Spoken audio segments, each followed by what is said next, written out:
A máquina de influência e o delírio de Tausk. A evolução da paranoia psiquiátrica. Imagine que, neste exato momento, uma máquina invisível e operada à distância esteja monitorando cada um de seus pensamentos. Para milhares de pessoas ao longo da história, isso não é ficção científica, mas uma realidade aterrorizante e absoluta. A pergunta central que tentaremos responder é: por que a mente humana, ao entrar em colapso, escolhe justamente a tecnologia de ponta de sua época para explicar o próprio sofrimento?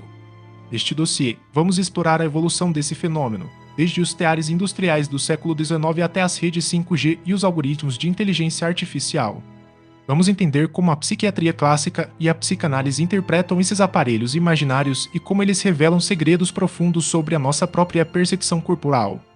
O mapa desta jornada começa no primeiro caso documentado em Londres, passa pelas teorias de Viktor Tausk em Viena e termina nos fóruns digitais da era moderna. O primeiro caso clínico detalhado de uma máquina de influência surgiu no ano de 1810. O paciente era James Tilly Matthews, um comerciante de chá galês que foi internado no Hospital Bethlehem, em Londres. O boticário John Aslan registrou essa história de forma minuciosa no livro intitulado Ilustrações da Loucura.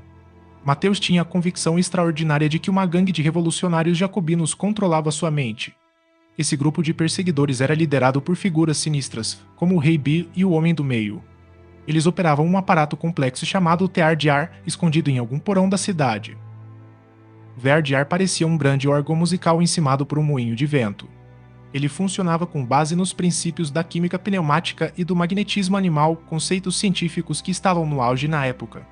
A máquina era abastecida com substâncias repulsivas como hálito humano estragado e emanações de animais. Esses elementos criavam correntes magnéticas direcionadas a um ímã que Matthews acreditava estar implantado em sua própria cabeça. O paciente descrevia torturas físicas terríveis, como o aperto de lagosta que parecia esmagar seus órgãos internos. Além disso, a máquina realizava o que ele chamava de trabalhos de sonho, projetando teatros de fantoches grotescos diretamente em sua visão mental. Mais de um século depois, em janeiro de 1918, o psicanalista austríaco Viktor Tausk trouxe uma nova luz sobre o tema. Ele apresentou seu ensaio para a Sociedade Psicanalítica de Viena, e o texto foi publicado em alemão no ano de 1919. Infelizmente, Tausk tirou a própria vida no mesmo ano da publicação, mas seu trabalho se tornou um clássico absoluto da psiquiatria mundial.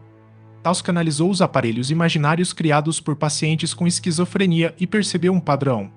Esses indivíduos sofrem com a perda das fronteiras do próprio ego e não conseguem mais distinguir o que é seu eu e o que é o mundo externo. Para explicar essa desintegração, o doente projeta uma força externa controladora. Tausk observou que a máquina de influência exerce efeitos bem documentados. Ela projeta imagens planas em duas dimensões, como uma lanterna mágica, e consegue implantar ou remover pensamentos por meio de raios invisíveis.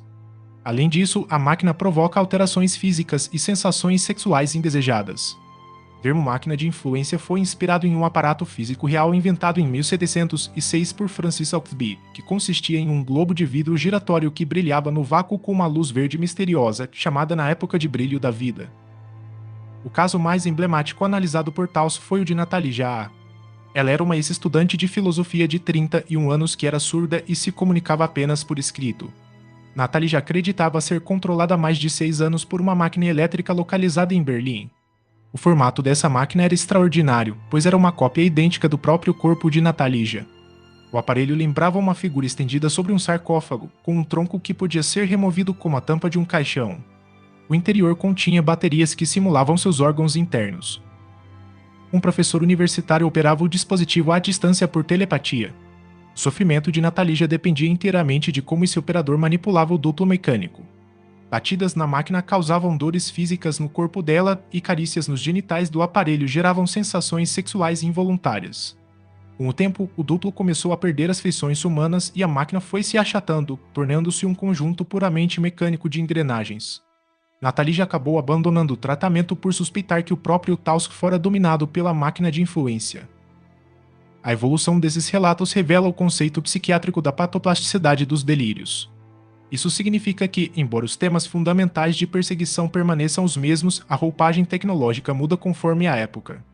No início do século XX, as máquinas pareciam câmeras fotográficas antigas com tubos de radiação.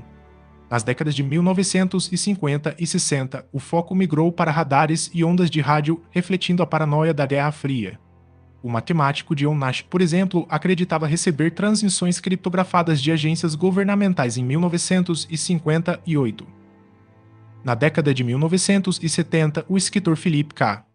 Dick relatou contato com um raio de luz rosa, descrevendo a experiência como um download direto de informações em sua mente.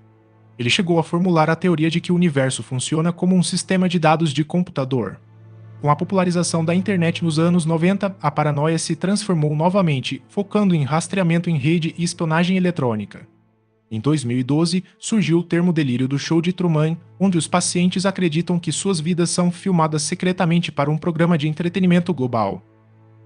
Um estudo detalhado publicado em 2024 pela pesquisadora Alaina van der Voort Boers, da Universidade da Califórnia em Los Angeles, acompanhou pacientes por 8 anos. Os resultados mostraram que cerca de 88% dos participantes sofriam de delírios, e mais da metade incorporava temas tecnológicos modernos em suas crenças.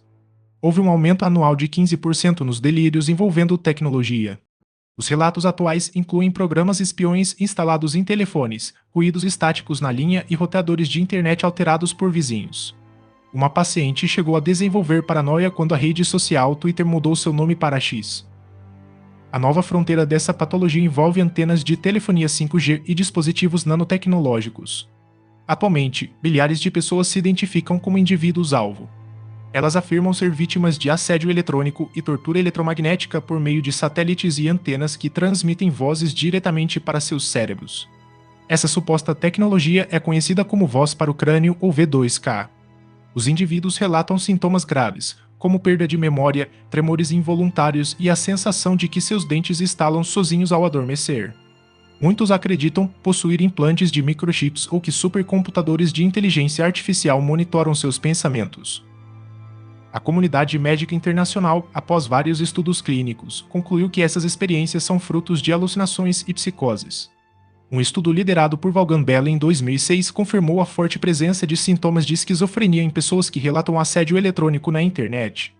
Outra pesquisa realizada por Lohane Sheridan e David James em 2015 analisou casos de perseguição em grupo e determinou que as vítimas eram delirantes. Apesar disso, o ambiente virtual acaba validando essas alucinações, criando plataformas ideológicas que impedem as pessoas de procurar tratamento adequado. Infelizmente, esses delírios já resultaram em tragédias reais. Em 2013, Floyd Ahmed invadiu um banco na Louisiana alegando ter um microfone implantado na cabeça. No mesmo ano, Aaron Alexis assassinou 12 pessoas no Washington Navy Yard acreditando ser controlado por ondas de frequência extremamente baixa. Outros casos semelhantes ocorreram na Flórida e em Hong Kong, sempre envolvendo a crença em monitoramento neural remoto ou lavagem cerebral por micro-ondas. Existe também o caso intrigante da Síndrome de Havana, que afetou diplomatas americanos com sintomas físicos reais, gerando um debate entre ataques tecnológicos reais e histeria psicogênica de massa. A ciência moderna ainda enfrenta mistérios profundos sobre essa patologia. A pesquisa neurológica investiga a sinapotopatia, que é uma falha nas conexões sinápticas associada à esquizofrenia. No entanto, ainda não se sabe exatamente como uma disfunção celular consegue gerar uma imagem técnica tão rica e detalhada na mente do paciente. Não há uma explicação completa sobre por que o cérebro projeta sua própria anatomia fragmentada mimetizando a engenharia de sua época. Isolar um ataque tecnológico real de uma paranoia somática é um desafio cada vez maior para a medicina contemporânea. A máquina de influência de Viktor Tausk permanece como um espelho da nossa civilização. Ao longo de 200 anos, criamos ferramentas incríveis para dominar a natureza, mas os pacientes mais vulneráveis transformam essas mesmas criações em monstros repressores. A tecnologia avança em velocidade vertiginosa, mas a estrutura intimadamente humana permanece a mesma. O delírio do aparelho de influir nos lembra que, quanto mais complexa a nossa sociedade se torna, mais complexas serão as projeções de nossos próprios sofrimentos internos. As fontes consultadas para este dossiê incluem ensaios clássicos da psicanálise sobre a esquizofrenia, registros históricos de medicina hospitalar do século XIX, estudos exploratórios contemporâneos sobre perseguição em grupo e assédio eletrônico, além de artigos científicos recentes publicados em periódicos de psiquiatria e neurologia sobre o impacto dos algoritmos e das mídias sociais na saúde mental.